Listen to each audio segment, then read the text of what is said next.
Next speaker is Jim Wellehan. He's a noted business leader from Auburn, Maine. He has built, he and his family have a 100-year-old business.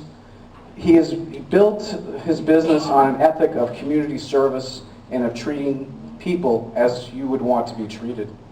His motto is about community and about people working together. He's a successful businessman. He was just named Maine Businessman of the Year by Maine Biz Magazine, Maine Entrepreneur of the Year. And you can fill in the corrections later. But he's built a business and he's an advocate for both the minimum wage and for healthy communities as well. So Jim Wellehan, thank you very much. Well, thank you. Nice to be here. And it's great to be here with you people. It's a great city. But it is a tough act to follow. Denial is phenomenal. And we have been in business for quite a while, 100 years, 101 years now. And all the people who worked for my dad. My dad started back in 1914. They're all my friends. I knew them. As a young kid, I was born in 38. I knew their kids. We played together. And you couldn't treat them any way but decently. And as people come to work for us, it isn't long before we're friends. And in fact, I ran into one of my friends here. Where's Jeff? If you treat them well, respectfully, give them the best training you can possibly give them, they stay a long time and they do a wonderful job. And maybe your business will thrive. Likely your business will thrive. And I think that's what we have to do, is you got to respect people, treat them decently and all that stuff. The lowest person, we get 100 people, the lowest paid person in our company is full-time and part-time. Of all the non-executive people, made $12 an hour. The average for non-executive people is $14.50. And the top to bottom pay ratio is 3.5 to 1. Because it puts us all in the same team. We're all in this together. We can make it a great company. We can make it a great society. We can make it a great community. Or we can go our separate ways. And it would just be wrong for me to pay people a minimum wage. And when I do that, ask the communities what we need to make up the difference. Provide them with health care. Provide them with food stamps, welfare support. We shouldn't do that. Why should I ask you to support our business? Do you think that's the sort of entitlement that a business is entitled to? Is that the sort of, we want to put our businesses on welfare? But right now, with the minimum wage as it is, our businesses that pay minimum wage are supported by welfare. And it's just shameless is what it is.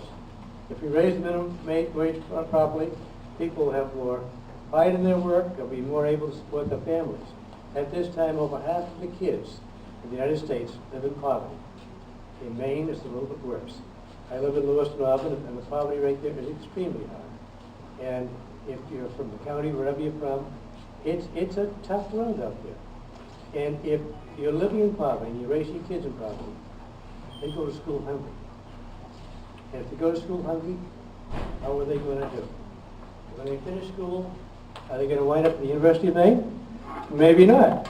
And if they finish school, are they going to be able to contribute to our society? They can make it a better society for everybody. Maybe not.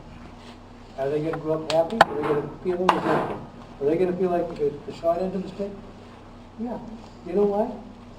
They're right. They did. There's just no reason to have this go on. And if we raise the minimum wage, the state's welfare costs will be reduced. There'll be a little bit less need. There'll be a little more revenue from sales tax. A little bit more revenue in a two-worker family from income tax. So it's going to benefit the economy. And if you don't think it's going to benefit the economy, think about raising the minimum wage. Think about what would happen to the economy if we cut wages across the board 2%. If we only cut them on the bottom half of the people, 2%. And help the economy, we're going to make it worse. A whole lot worse. Would raising those wages make it better? Oh yeah. So that's what we need to do. We need to raise those wages. The current minimum wage is 28% below what we had in the 60s.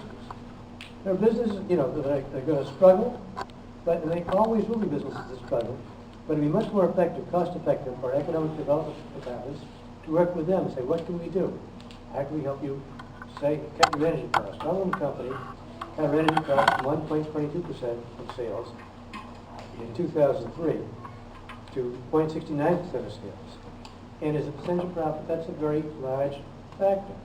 And if you cut your energy costs, you are more energy efficient every way, you can do that. If you keep on doing it the old-fashioned way, you don't. Now, I think we look at the way we've always done things. We're used to it. So why should we change? Well, we used to give our GIs cigarettes. We used to use DDT quite a bit. We used to have asbestos in lots of places.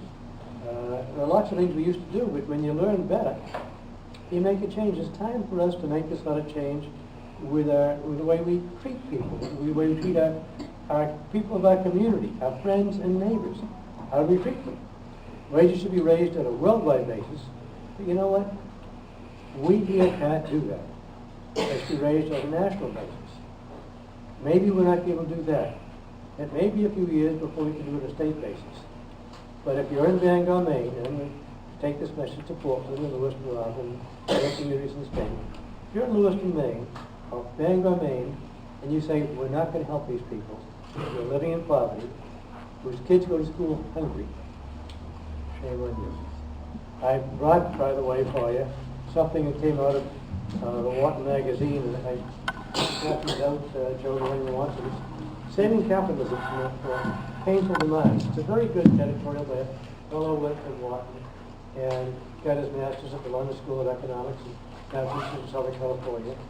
And I think that you'll find this is where we have to go. So, you're right. Thank you.